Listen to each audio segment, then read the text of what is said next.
Imagine receiving a frantic phone call from a railroad station master informing you that 4 massive boxcars filled with military equipment have just arrived in your name. You have exactly 7 days to move them before storage fees start eating into your profits. This is precisely what happened to a businessman named Howard Anthony in the summer of 1945. He didn't recall placing the bid, had no warehouse space to store the equipment, and had 0 customers waiting to buy the parts. He was staring down a logistical nightmare.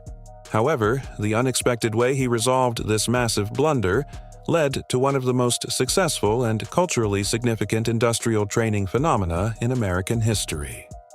Decades later, a radically different corporate landscape decided it no longer wanted what this company was producing. This is the story of the brilliant mistake that built Heathkit and the cold, disposable corporate machine that ultimately buried it. To understand the empire that grew from those railroad tracks, we need to look back at an entirely different industry: aviation. Long before it became synonymous with amateur electronics, the Heath Company was aiming to conquer the skies. In 1926, an ambitious Chicago aviator named Edward Bayard Heath founded the company based on a beautifully simple premise. He believed that ordinary Americans, working from their own barns and backyards, could build their own functional aircraft if provided with high-quality components and clear blueprints. His flagship creation was the Heath Parasol, a tiny, single-seat airplane that promised affordable flight for the masses. For a brief moment in the late 1920s, the American Midwest was dotted with homemade aircraft taking off from grassy farm fields, constructed entirely by people who had never set foot inside an industrial manufacturing plant. However, this daring experiment came to a sudden and tragic halt in 1931. While test flying a brand new prototype outside Chicago, Edward Heath crashed and was killed on impact. Deprived of its visionary leader and further burdened by the harsh economic realities of the Great Depression, the company quickly slid into bankruptcy. The connection between Edward Heath's early aviation dreams and Howard Anthony's subsequent corporate pivot illustrates just how unpredictable industrial history can be. When Heath tragically died, the company's immediate plunge into bankruptcy could have been its final chapter. Instead, it served as the exact catalyst Howard Anthony needed to acquire the remaining assets for a fraction of their value in 1935. He relocated operations to Benton Harbor, a quiet manufacturing town on the eastern shore of Lake Michigan, and kept the business afloat by supplying spare parts to the surviving aircraft owners. When the United States entered World War II, the federal government urgently needed manufacturing capacity. The Heath Company secured military subcontracts to produce specialized aviation components, including delicate electronic hardware for warplanes. This temporary wartime pivot quietly altered the very essence of the company, setting the stage for an unexpected empire. When World War II ended in 1945, the American defense infrastructure came to an abrupt halt. The federal government found itself with mountains of surplus equipment, including radios, radar modules, vacuum tubes, and sophisticated testing apparatus, which became completely useless for a peacetime military. Instead of letting this hardware deteriorate, the government started auctioning off these massive stockpiles at a fraction of their original value, essentially treating high-tech military gear as scrap metal.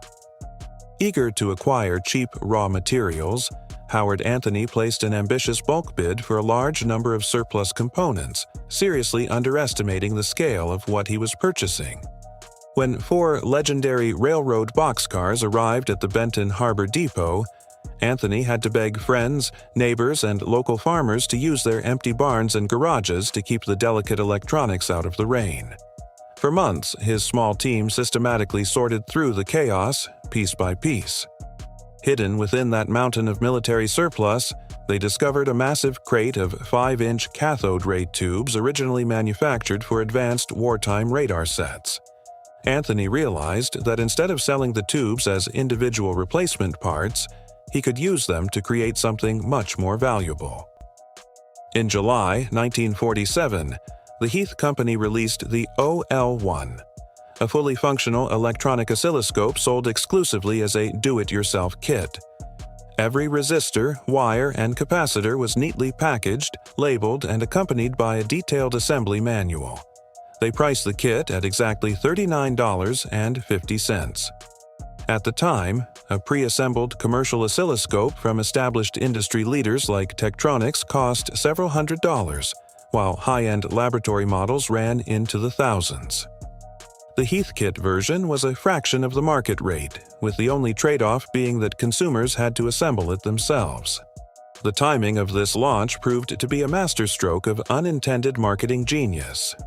Millions of American veterans were returning home and using the GI Bill to enroll in university engineering and technical programs.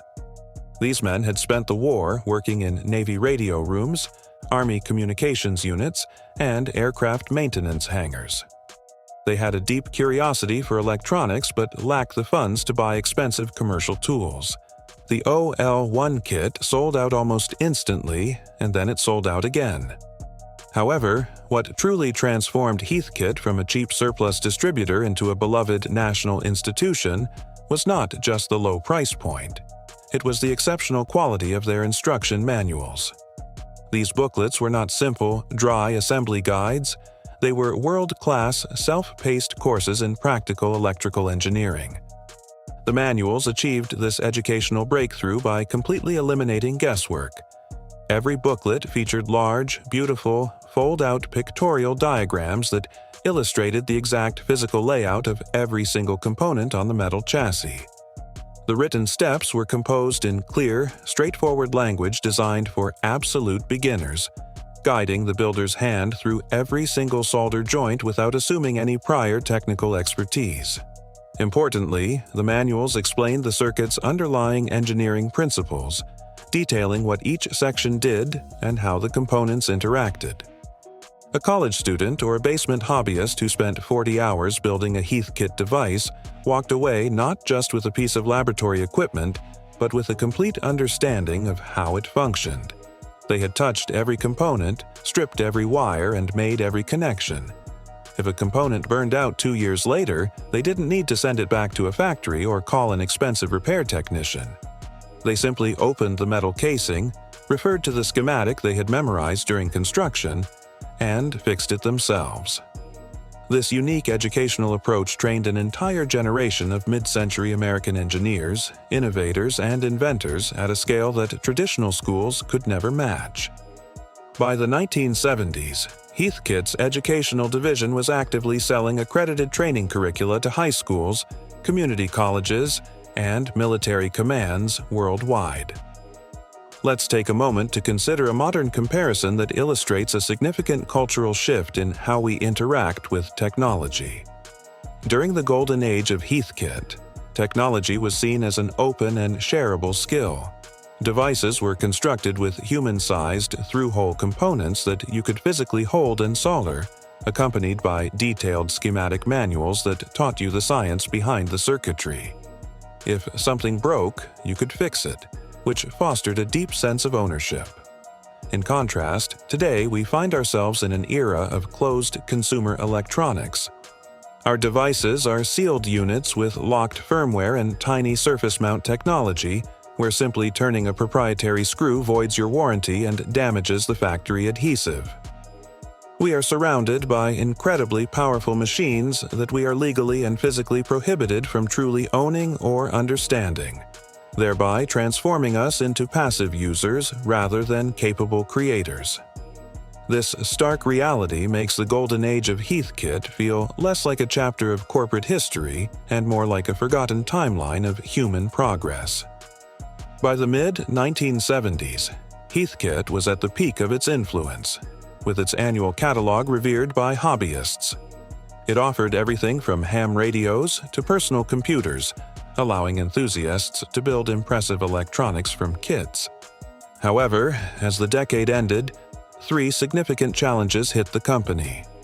First, a revolution in manufacturing technology shifted from traditional through-hole components to surface mount technology, making it impossible for hobbyists to solder tiny parts at home. Second, global economics changed. Mass production in East Asia made pre-assembled electronics much cheaper, diminishing the appeal of Heathkit's labor-intensive kits. Finally, in 1979, Zenith Electronics acquired Heathkit and shifted focus from the hobbyist market to developing personal computers, neglecting the company's core identity.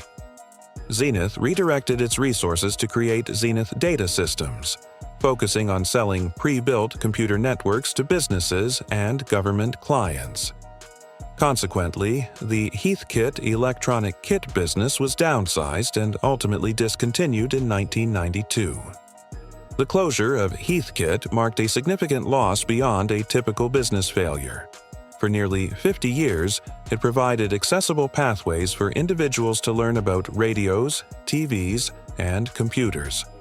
Completing a project not only yielded a functional tool, but also valuable technical skills. Those who built a shortwave receiver could also troubleshoot cars or wire homes. Today, that foundation of technical literacy has eroded. Modern technology often hides behind proprietary systems and encourages consumer passivity, as people are urged to discard malfunctioning devices rather than repair them. This shift is a deliberate corporate strategy aimed at fostering dependence on manufacturers. The right to repair movement questions who can understand the machines that shape our lives. In 1947, any citizen with a small investment could learn. Today, it's restricted to corporate technicians bound by non-disclosure agreements. Heathkit's closure reflects a loss of independent, self-reliant consumers. The hands-on innovation that spurred the tech boom has faded, leaving behind a disposable culture. This raises an important question: who benefits from our ignorance? If you remember the excitement of a Heathkit project, share your story in the comments. If you enjoy deep dives into corporate case studies and technology, like and subscribe for more. Thank you for watching.